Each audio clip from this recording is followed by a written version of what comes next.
Alkitab murni, kisah penciptaan dunia Adam dan para nabi hingga ke penggenapan nubuatan di tanah Israel. Yesus Kristus dilahirkan sebagai penebus semua manusia yang berdosa. Ia disalibkan dan bangkit pada hari ketiga, naik ke surga dan akan datang kembali.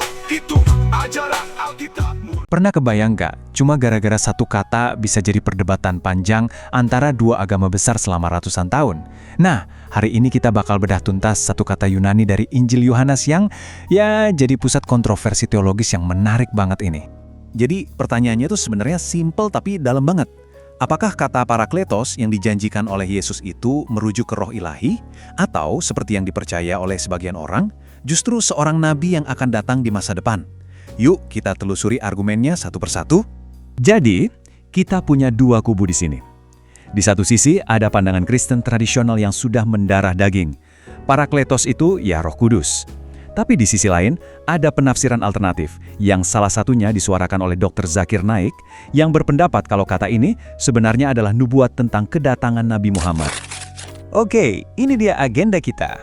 Pertama, kita lihat dulu ayat kuncinya. Terus kita dalami argumen yang mendukung interpretasi Muhammad. Baru setelah itu kita akan bedah 3 sanggahan utama berdasarkan materi sumber yang kita punya. Oke, kita mulai dari sumbernya langsung, yaitu teks Alkitab itu sendiri yang jadi panggung buat seluruh diskusi ini. Nah, di Yohanes 16 ayat 7, Yesus bilang sesuatu yang menarik banget. Dia bilang, kepergiannya itu justru jadi syarat supaya si Parakletos ini bisa datang. Kalimat ini kan langsung bikin kita bertanya-tanya, siapa atau apa sebenarnya Parakletos ini? Sekarang, yuk kita lihat argumen yang bilang kalau kata ini bukan menunjuk ke roh, tapi sebuah nubuat tentang seorang tokoh penting di masa depan. Argumen utamanya, seperti yang dijelaskan oleh Dr. Zakir Naik, itu fokus ke linguistik. Klaimnya begini, kata yang dipakai di teks aslinya itu sebetulnya bukan Parakletos, tapi Perikliotos. Kedengarannya mirip banget ya, tapi artinya beda jauh. Perikliotos itu artinya yang terpuji, yang mana kalau diterjemahkan ke bahasa Arab, artinya persis sama dengan nama Muhammad. Nah, sanggahan pertama yang disajikan di sumber kita ini langsung menguji klaim tadi dari sisi bukti sejarah dan bahasanya sendiri.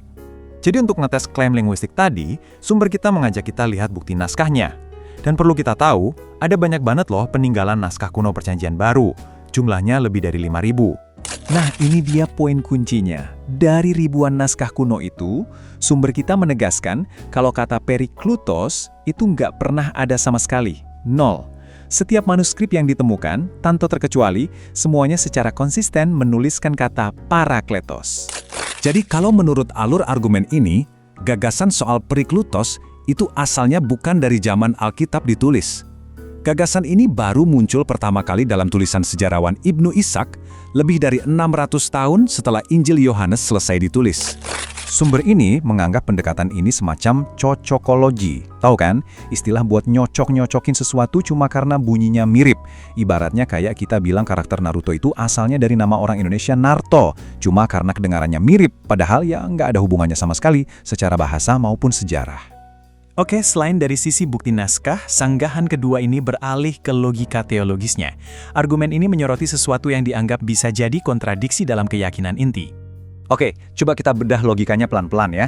Di Alkitab kan disebut kalau Yesus yang akan mengutus Parakletos. Nah, di sisi lain, keyakinan dalam Islam itu jelas, hanya Allah yang berhak mengutus para nabi.